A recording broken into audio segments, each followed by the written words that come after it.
Hola, te saluda el maestro en estudios jurídicos, Lucio Domínguez Nares, y te doy la bienvenida a la sesión número 3 del bloque 1 de la materia Derecho Penal y Persona de la maestría Derecho Penal y Seguridad Informática. En esta sesión veremos únicamente el subtema Concepto sociológico del derecho penal. El objetivo de este subtema es que ustedes analicen e interpreten el concepto sociológico desde su relación con el derecho penal y la persona, comprendiendo, evaluando y aplicando los principios de la sociología jurídica para explicar cómo las normas penales surgen, se transforman y operan dentro del entramado social, valorando su impacto en la conducta humana y en la prevención del delito. El derecho penal no puede entenderse de manera aislada del contexto social en el que se desarrolla. Recordemos que el derecho no es estático, el derecho es dinámico, cambia constantemente a la par de la realidad social. Entonces es ahí donde la sociología, como es ciencia, entra en función de apoyar al derecho penal estudiando la conducta colectiva y las estructuras sociales, ofreciendo además herramientas esenciales para comprender el origen y la función de las normas jurídicas. Dentro del derecho penal, se permite observar al delito no solo como una transgresión de la ley, sino como un fenómeno social que refleja las tensiones, desigualdades y valores dominantes en una comunidad. En ese sentido, la perspectiva sociológica amplía la visión jurídica, introduciendo un análisis dinámico del comportamiento humano frente al control social y las instituciones punitivas. El concepto sociológico hace referencia al entendimiento del derecho y particularmente del derecho penal como un producto social que surge de las necesidades, conflictos y transformaciones propias de la sociedad. Desde esta perspectiva, el delito, la pena y el orden jurídico no son realidades abstractas, sino expresiones de la estructura social, cultural y económica de una comunidad determinada. Emily Durkheim, sí, en 1895, estableció que el delito es un hecho social normal, en tanto está presente en toda sociedad organizada y cumple una función dentro de ella, al delimitar los márgenes de lo aceptable y fortalecer además la cohesión social. Es así que el enfoque sociológico concibe al derecho penal como un mecanismo de control social institucionalizado que refleja la moral colectiva. ¿Para qué nos sirve comprender el concepto sociológico dentro del derecho penal?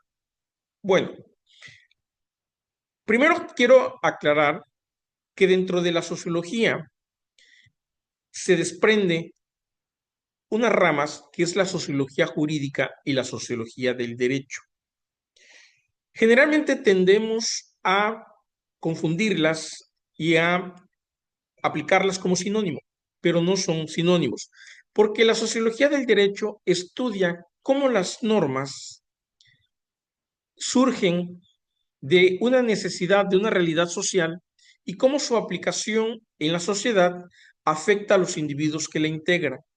En tanto que la sociología jurídica se encarga de estudiar cómo las normas, cómo todo el entramado jurídico impacta en las instituciones jurídicas del Estado y a su vez en estas instituciones, en sus acciones, impactan en la sociedad.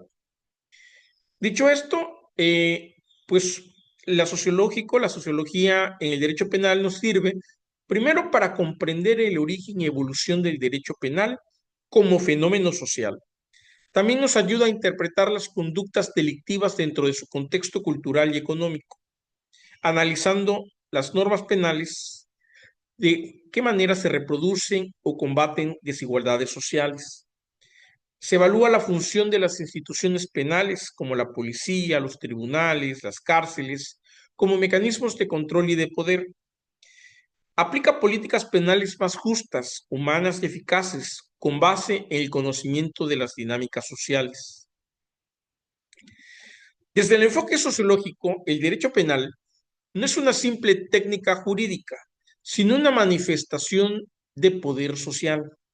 Su contenido y aplicación depende de los valores, intereses y conflictos presentes en cada sociedad. La sociología jurídica, como rama específica de la sociología, se encarga de estudiar cómo el derecho influye y es influido por relaciones sociales, los procesos de socialización y los sistemas de poder. Ya habíamos hablado hace un momento de Émile Durkheim. Él fue un sociólogo, pedagogo y filósofo francés que estableció formalmente la sociología como disciplina académica.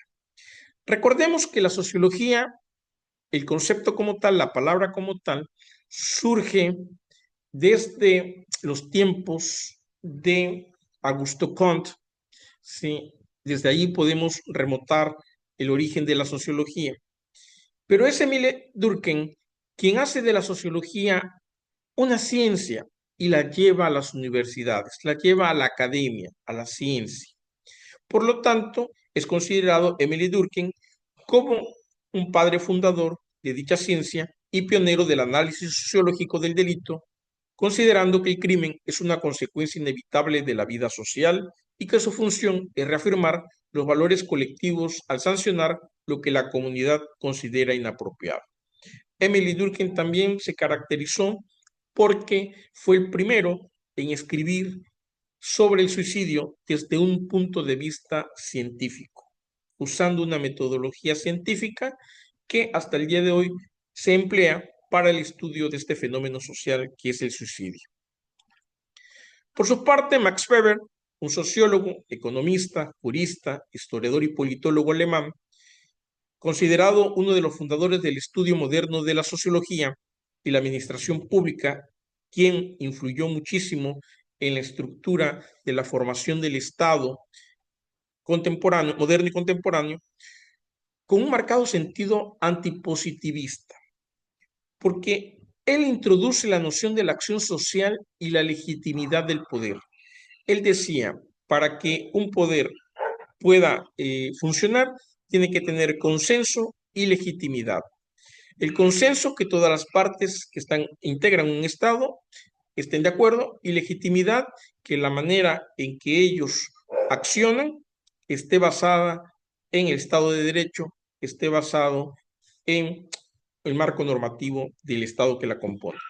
Destacando además, Max Weber, que las normas jurídicas derivan de un proceso de racionalización propio de la modernidad. Más tarde, Karl Marx, que es conocido por su obra El Capital y por sentar las bases, ese libro, de lo que se conoce como la corriente comunista, ofreció una lectura crítica del derecho penal a través del materialismo histórico. Sí, Karl Marx, una de sus contribuciones en la filosofía moderna es precisamente el materialismo histórico, donde señala que las leyes penales reflejan los intereses de las clases dominantes y sirven para mantener las relaciones de producción capitalista. Finalmente, Michel Foucault fue un filósofo, historiador, sociólogo y psicólogo francés, profesor en varias universidades en Francia, en Estados Unidos, catedrático de la materia o de la cátedra Historia de los Sistemas de Pensamiento en el Colegio Francés de 1970 a 1984, profundizó en el estudio del poder disciplinario, explicando que las instituciones penales no solo castigan, sino que moldean las subjetividades y producen formas de control muy pertinentes, muy fuertes, que esto permite que el Estado funcione. Una de las obras importantes de Michel Foucault es precisamente una colección de 3 tomos de libros que se llama Historia de la Locura, que no es otra cosa sino un estudio sociológico muy importante, psicológico también, histórico también, en donde él analiza a los hospitales psiquiátricos como una institución, ¿sí? Disciplinaria, que se parecía mucho a las instituciones penales, ¿no? En esa época, los hospitales psiquiátricos no tenían un papel de curación y rehabilitación, sino que tenían más bien una función un tanto punitiva. Se les trataba como a los internos del psiquiátrico, a los pacientes, como si fueran unos delincuentes, porque el tratamiento terapéutico estaba basado en castigos físicos y en una degradación humana. Bien, en el contexto del derecho penal y la persona, este enfoque sociológico es esencial para analizar cómo factores como la pobreza, la marginación, la educación o la cultura influyen en la conducta delictiva y en la aplicación de la ley. Permite también reflexionar sobre el papel del individuo frente al Estado y las instituciones penales, cuestionando si las penas realmente cumplen su función social o si perpetúan sistemas de exclusión. Es así como la comprensión sociológica del derecho penal se convierte en una herramienta crítica que invita a repensar las políticas criminales, la prevención del delito y la protección de los derechos humanos, especialmente en una sociedad globalizada y digitalizada como la actual, donde los delitos informáticos y las nuevas formas de control social adquieren relevancia. La sociología y la seguridad informática están conectadas porque la sociología ayuda a entender el factor humano en la ciberseguridad, mientras que la sociología de la tecnología estudia cómo los factores sociales influyen en la tecnología. La sociología de la seguridad informática analiza cómo la comunidad y el comportamiento humano, tanto de los usuarios como de los atacantes, crean el contexto para los incidentes de ciberseguridad que a menudo se basan en la ingeniería social. La relación que hay entre la sociología y la seguridad informática converge en que ambos estudian el factor humano en la ciberseguridad, porque se enfocan en la interacción humana para entender cómo se producen estos ataques. Esto incluye el estudio de la ingeniería social, donde los atacantes manipulan a las personas para obtener acceso a sistemas o información confidencial. El impacto en el diseño y uso de la tecnología, la sociología es fundamental porque permite crear tecnología intuitiva, ya que ayuda a comprender el comportamiento del usuario. Por ejemplo, un sistema de seguridad diseñado teniendo en cuenta cómo las personas suelen interactuar con las notificaciones o los correos electrónicos puede ser más efectivo. El análisis de comportamiento de atacantes y víctimas. Aquí la sociología puede analizar los patrones de comportamiento de los grupos, lo que ayuda a predecir y anticipar tipos de ciberataques.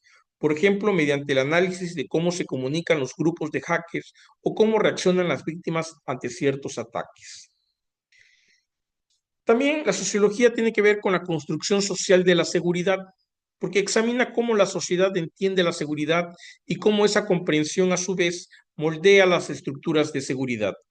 Esto es crucial para crear políticas de ciberseguridad que no solo sean técnicas sólidas o técnicamente sólidas, sino también socialmente aceptables y efectivas. La sociología también contribuye al desarrollo de políticas y estrategias de prevención, atendiendo factores sociales que llevan a las personas a ser vulnerables. La sociología informa a la seguridad informática sobre la necesidad de educar a los usuarios, configurando la privacidad en redes sociales y estando alerta ante las amenazas de la ingeniería social. ¿Cuál sería un ejemplo práctico de la intersección donde la sociología jurídica y el derecho penal confluyen? Bueno, tenemos la ingeniería social, el fraude en el phishing, que son ejemplos de cómo se explotan los comportamientos sociales predecibles, como la tendencia a ayudar a alguien que parece estar en apuros o a confiar en una comunicación que parece legítima. Sí, ¿cuántas veces no hemos recibido a los correos electrónicos, a nuestros números telefónicos, eh, mensajes en donde se nos dice que, por ejemplo, de una cuenta bancaria que tengamos en un banco, que tenemos que hacer un procedimiento para actualización y resulta que estamos ante un acto de fraude, un phishing, ¿no? Entonces, ahí es donde actúa de manera específica el derecho penal como prevención y acción y castigo en la ciberseguridad. La seguridad en redes sociales también es otro de los elementos en donde la sociología participa activamente porque la sociología ayuda a configurar adecuadamente las opciones de privacidad en las redes sociales, teniendo como resultado directo comprender la exposición de los datos personales que puedan tener los usuarios y que son explotados en el espacio cibernético, ¿no? Entonces, ahí también la sociología tiene un papel muy importante. El ciberacoso en entornos educativos, la seguridad informática puede ayudar a mitigar el ciberacoso mediante la implementación de sistemas que monitorean y controlan el comportamiento digital, protegiendo a los estudiantes de experiencias negativas. El caso más emblemático que generó todo un movimiento y que concluyó en la creación de una ley, la ley Olimpia, perdón, en México, que pues regulaba no solamente el ciberacoso, sino también el sexting, ¿no? El compartir información eh, con temática erótico-sexual sin el consentimiento de una de las partes en redes sociales o en medios digitales. En conclusión, jóvenes, el concepto sociológico del derecho permite trascender una visión meramente normativa del delito y la pena, incorporando la comprensión de las causas sociales que originan las conductas delictivas, analizando que el derecho, desde una óptica humanista, contribuye a una justicia penal, orientándola hacia la prevención, la reinserción y la equidad social. En la era digital, la sociología del derecho penal cobra mayor relevancia al abordar las nuevas formas de criminalidad y los desafíos éticos que enfrenta el control social en un entorno cada vez más tecnológico e interconectado. Nos vemos en la próxima sesión. Que tengan un excelente día.